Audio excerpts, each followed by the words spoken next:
سابقہ امت جو تھی بنی اسرائیل، وہ ایک نسل پر مشتمل تھی، ایک قوم، اس کا احیاء بھی اسی کے اندر ہوا ہے۔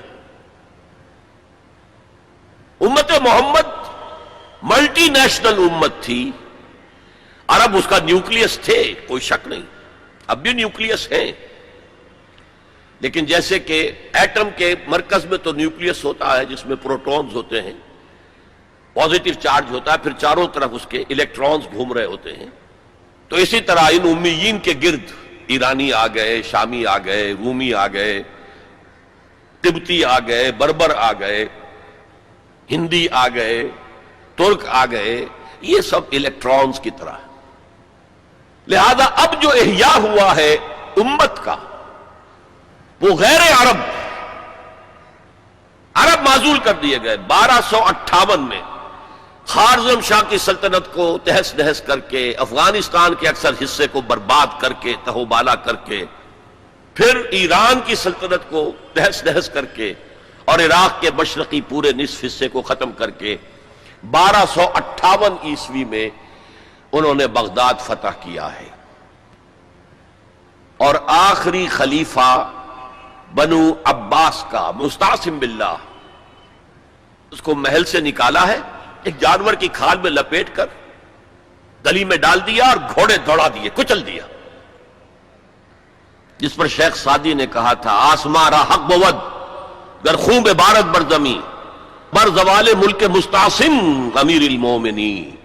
امیر المومنین مستعصم باللہ کے زوال پر اگر آسمان خون کی بارش کرے تو اسے حق ہے۔ آسمارا حق بود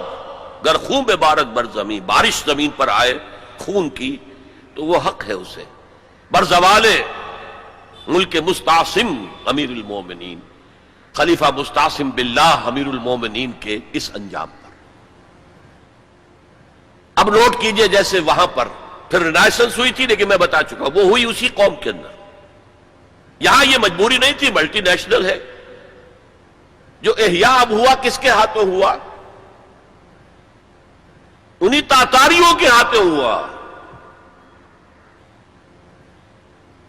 ہے۔ آیا فتنہ تاتار کے افسانے سے پاسباں مل گئے کعبے کو صنم خانے سے، جنہوں نے کروڑوں مسلمانوں کو قتل کیا، اسلام نے انہیں فتح کر لیا، اسلام نے آیا۔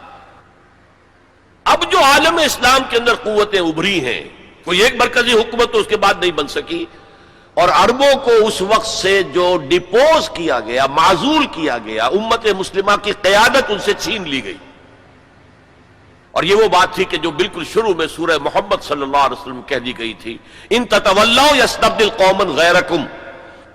اگر تم پیٹھ دکھا دو گے اس مشن کو جو ہم نے تمہارے حوالے کیا ہے تو اللہ تعالیٰ تمہیں ہٹا کر کسی اور کو لے آئے گا۔ That happened in the mid-13th century of Christian era. Fall of Baghdad 1298۔ اب اس کے بعد وہ تاتاری ایمان لے آئے۔ اب تاتاریوں میں سے یہ سب ترک ہیں، ترکش ہورڈز، ترکان تیموری جنہیں ہم مغل